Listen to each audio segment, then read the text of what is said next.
नमस्ते मित्रों, मैं हूं डॉक्टर बाल गोपाल शर्मा उदयपुर मेवाड़ से। आप सभी मित्रों का स्वागत करता हूं गागर में सागर सीरीज। यानी कहते हैं कि बिंदु में सिंधु को समाहित करते हुए अगर कोई बात संक्षिप्त रूप में कह दी जाए तो वो याद रह जाती है। ठीक उसी तरह से आज मैं हिंदी और अपभ्रंश के संबंध में कुछ छोटी छोटी बातें हैं वो आपके सामने ट्रिकी वे में प्रस्तुत करने का प्रयास कर रहा हूं। आइए आप सभी जुड़िएगा, 2-3 मिनट का समय मुझे जरूर दीजिएगा और वीडियो को अंत तक देखते हुए बड़े आनंदित होइएगा। और तैयारी करने वाले जितने भी हमारे मित्र हैं वो तो बड़े उत्साहित होकर इस सीरीज का इंतजार कर रहे हैं। आपके कमेंट्स के द्वारा भी मुझे ये अवगत हो रहा है। ये छोटे नोट्स हैं मित्रों, ये छोटी बुलेट्स हैं जो आपके ऐसे समय में काम आएगी, जो सीधा सीधा आपको प्रश्न ठीक करा जाएगी। तो मैं भारी भरकम कक्षाएं भी समय के अनुसार चलती रहेगी, लेकिन मैंने सोचा कि इस सीरीज के माध्यम से आपको मैं लाभान्वित करूं। तो हिंदी और अपभ्रंश के बारे में बहुत जल्दी से हम बात करते हैं। मित्रों देखिएगा, अपभ्रंश आप सभी जानते हैं कि भाषाओं के विकास क्रम में, हिंदी भाषा के विकास क्रम में हमने देखा है कि अपभ्रंश के ठीक बाद जिस भाषा का विकास हुआ है वो हिंदी है ना। और कहीं न कहीं सौर सैनी अपभ्रंश और अर्धमागधी अपभ्रंश से ही हम पश्चिमी हिंदी और पूर्वी हिंदी का प्राकट्य मानते हैं, है ना, व्युत्पत्ति मानते हैं, उद्भव मानते हैं मित्रों। तो देखिएगा, इसके बारे में अपभ्रंश और हिंदी को लेकर 3 मत जो है वो प्रमुख रूप से प्रचलित हैं। उन्हीं मतों पर सीधे सीधे हम चर्चा कर लेते हैं। तो आप सभी मित्र जो हैं बहुत अच्छे से इस बात को समझिएगा। 3 मत है मित्रों। पहला मत है अपभ्रंश पुरानी हिंदी है। अभी सेट के एग्जाम में मित्रों, सेट 2023 में सीधा सीधा प्रश्न यहां से आया है पुरानी हिंदी के संबंध में। राहुल सांकृत्यायन जिसका सही उत्तर था, आपने परीक्षा दी, आपको ध्यान है। यहीं से सीधा प्रश्न ऐसा मान लीजिए, छोटी बात है बिल्कुल, लेकिन ध्यान रखना है। अपभ्रंश पुरानी हिंदी है, एक मत है। दूसरा मत है अपभ्रंश हिंदी नहीं है, ये दूसरा मत है। और तीसरा मत है मित्रों, अपभ्रंश हिंदी से भिन्न है। 3 मत हमारे सामने हैं। पहले मत के जो समर्थक हैं वो कौन है मित्रों कि अपभ्रंश पुरानी हिंदी है। इस मत के समर्थक कौन है? ट्रिक के रूप में याद करेंगे, राम गुलेरी राहुल राज। आपको इतना सा याद करना है, राम गुलेरी राहुल राज। ठीक है मित्रों।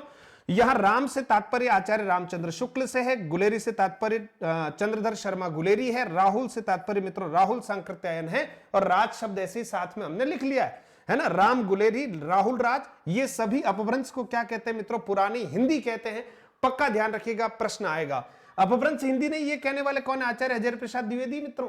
अपभ्रंश हिंदी नहीं है, ये कहने वाले आचार्य हजारी प्रसाद द्विवेदी हैं। हजारी प्रसाद द्विवेदी जी ने इस अपभ्रंश को पूर्ववर्ती और परवर्ती अपभ्रंश के नाम से भी संबोधित किया है। और उन्होंने ये कहा है कि जो परवर्ती अपभ्रंश साहित्य है उसको आदिकालीन हिंदी साहित्य में सम्मिलित कर लेना चाहिए। एक बहुत महत्वपूर्ण तथ्य ध्यान रखना, कौन से साहित्य को? जो परवर्ती अपभ्रंश साहित्य है, पूर्ववर्ती अपभ्रंश साहित्य नहीं, परवर्ती अपभ्रंश साहित्य है, उसको आदिकालीन हिंदी साहित्य में सम्मिलित कर लेना चाहिए। अच्छा तथ्य है। और अपभ्रंश हिंदी नहीं है, यह कहना है रामविलास शर्मा जी का। उनका यह कहना है कि अपभ्रंश की व्याकरण और हिंदी की व्याकरण भिन्न है। व्याकरणिक दृष्टि से ये दोनों भाषाएं भिन्न है, इसलिए अपभ्रंश हिंदी से भिन्न है, सेम नहीं है। यह कहना किसका है? रामविलास जी शर्मा का है। और इन्होंने यह कहा कि अपभ्रंश साहित्य को हिंदी साहित्य में सम्मिलित नहीं किया जाना चाहिए। तो अपभ्रंश साहित्य को हिंदी साहित्य में सम्मिलित नहीं किया जाना चाहिए, ये मत किसका है? ये दृष्टिकोण किसका है? रामविलास शर्मा जी का है। परवर्ती अपभ्रंश साहित्य को आदिकालीन हिंदी साहित्य में सम्मिलित करना चाहिए, यह दृष्टिकोण या मत किसका है? हजारी प्रसाद द्विवेदी जी का है, जो कहते हैं कि अपभ्रंश हिंदी नहीं है। ठीक है। और ये कहते हैं कि अपभ्रंश हिंदी से भिन्न है, और यहां कहना है अपभ्रंश पुरानी हिंदी है। आइए 2-3 तथ्य और हैं जिस पर हम चर्चा कर लेते हैं।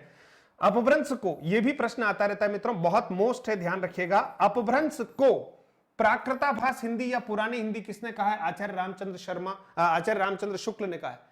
जैसा कि आप सभी जानते हैं, विविध परीक्षाओं में तथ्य आता है कि आचार्य रामचंद्र शुक्ल ने अपभ्रंश को क्या कहा है? तो प्रमुख रूप से ध्यान रखिए, प्राकृताभास हिंदी कहा है। क्या कहा है मित्रों? प्राकृताभास हिंदी भी कहा है और पुरानी हिंदी भी कहा है। लेकिन पुरानी हिंदी शब्द प्रमुख रूप से किसके लिए आता है? चंद्रधर शर्मा गुलेरी द्वारा कहा गया है। किसको?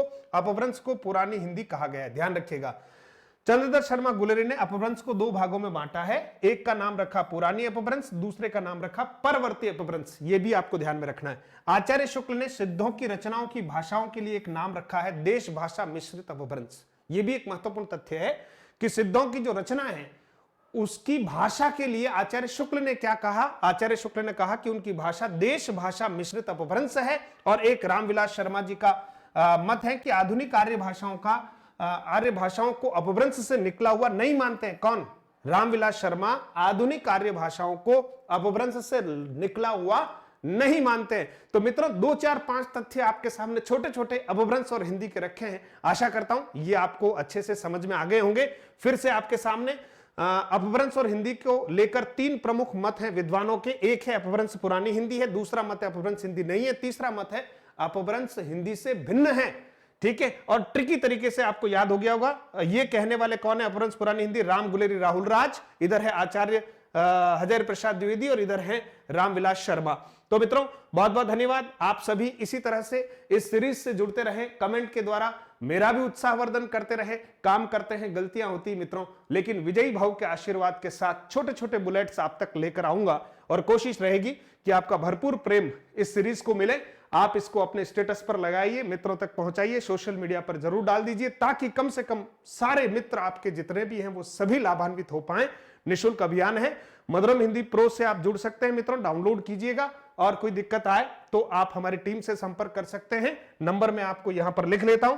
आप किसी प्रकार की किसी तकलीफ में हो और कोई सहयोग चाहिए हिंदी से संबंधित तो आप व्हाट्सएप करें मित्रों, कॉल नहीं करेंगे, व्हाट्सएप करेंगे। तो बहुत बहुत धन्यवाद मित्रों। इसी तरह से एक नए बिंदु के साथ फिर हम मिलते हैं। तब तक के लिए आप सभी को राम राम।